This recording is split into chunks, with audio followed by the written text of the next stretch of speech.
Ye are the light of the world. A city that is set upon a hill cannot be hid.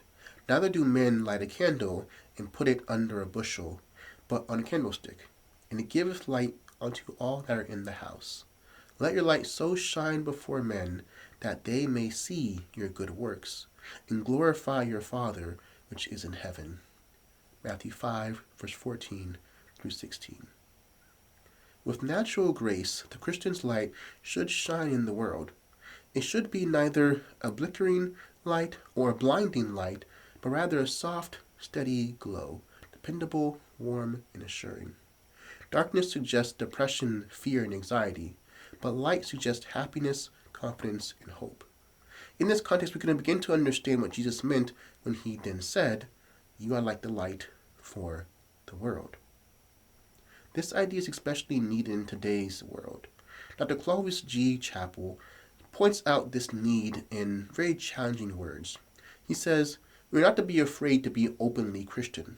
We're not to be afraid to be ourselves." Dr. Stockton spoke about this new hypocrisy. He declared that there was a day when the church was strong and dominant in the life of the people, that in that day, to win popularity, men often sought to appear better than they were. That was the old hypocrisy. Today, when the church does not loom so large in public eye, there are those who seek to appear worse than they actually are. And that is the new hypocrisy.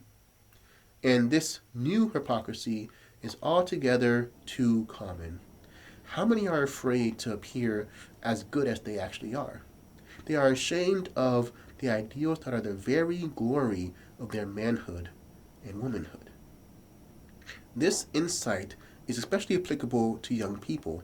The scorn that is heaped upon the square is a formidable deterrent to letting one's light shine. It is much easier to compromise a little, to hide the light, to avoid ridicule. It is well to remember that this compromise is aptly described as the new hypocrisy.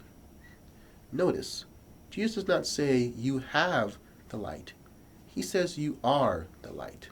This light will be shining if we let it.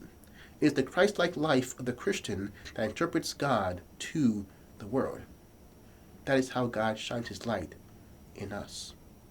And as always, think on these things.